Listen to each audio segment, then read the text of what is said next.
again with another Lishi style pick. This time is for the ABS Master.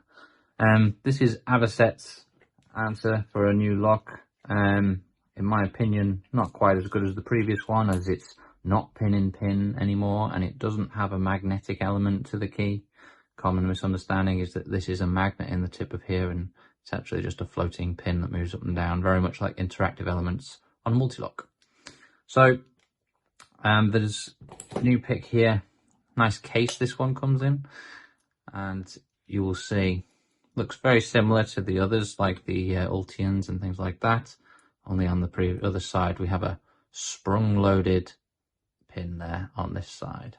So that will sort out the pin and the tip of the key, and then if we open this up we can see we have 6 positions, and just like the others, a little reading D circle to find out where we are, and if you're good at it you can actually maybe use that to decode after picking. I've not had too much luck with that, but it is probably possible. Again, grub screw on this side, we can flip the handle over. On some of these they will be fitted on composite doors, these locks, with the pull handle, so you can switch the handle around, move it around, and get that out the way if needs be. So in here, as I said, we have 6 pins. There is a very deep one in the middle there. It's the deepest cut on the key, but it does still need picking in the lock. The tool, just about moving your tool past the pin gets it set. I'll pop this in the vise here and we'll give it a go. Now, as with any of these tools, it will pick easier in one direction than another. In this case, it's going to pick easier in the clockwise direction. So bear that in mind whilst picking. I will have an example also here. I will maybe put it somewhere in the video of me picking one of these in a door, which it does need to be picked the opposite direction. So I'll put that there and you can watch that whilst we're progressing here. So just as before, like with the other locks, we're looking for binders. We're using pretty much a finger and thumb here to set the pins. Nothing more considerable than that. And we move along and we're just looking for a little bit of spring back on the pins. Not too much tension. If you've got too much tension on, you need to put excessive pressure to push the pins down, and we don't want that. Okay, 6 there. Very deep on 6, and we're getting that little bit of spring back now. You see if I twist it onto the pin and then let go, it springs back up. So 6 I'm happy is where it needs to be. 5, just the same. We're getting that spring back. I'm happy he's where he needs to be. 4, I can't get out past him, so 4 is probably the next one to set. Okay, click there, and now we're getting that spring back from 4 as well. 3 I can't come past. Now we have a chance to look at the key in this situation, and we know that 3 is the full height pin, so we do need to be careful coming past him, but if we exercise the same caution with picking all of the pins, it won't be a problem. So I've managed to move past 3 now, so he's probably set where he needs to be. If not, then he's overset. So we've got springiness on 1, springiness on 2, and nothing on 3. So relax a little bit, as we may have overset 3. Okay, and indeed now 2 is binding.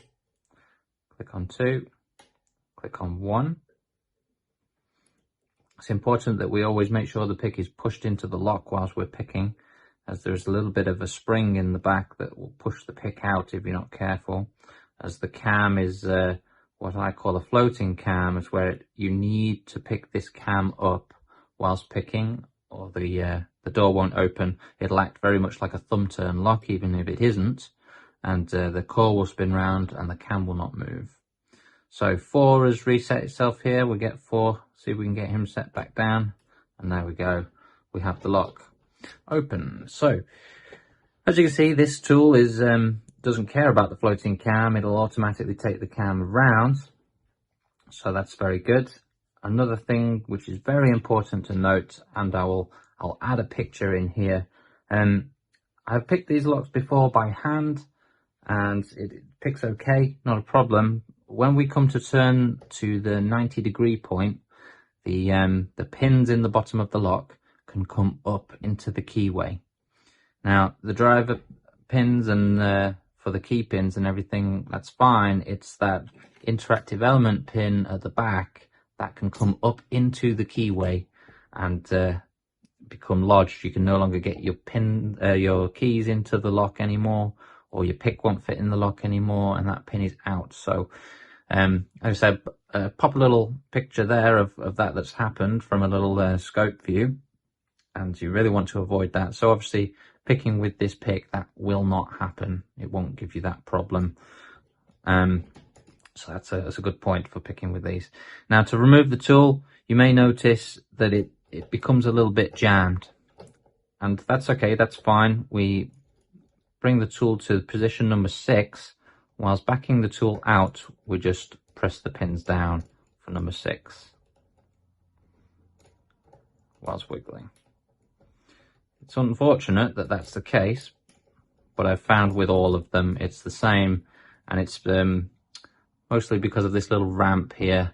We can't modify it to be any better than what it is, unfortunately, so we just have it on position 6 there and keep pressing the pin down as we extract the pick, but it will not get stuck in there if you follow that. So there we go. ABS Master picks that lock fine, and again, like I said, in the left direction it's fine as well. A great bit of kit to have for these new locks, because they will start turning up an awful lot now on the new composite doors. So that's it. You can find links to the tool in the description of the video, along with other things like cases and stuff like this, where I keep my Lishi as well. And that's it. Thanks for watching.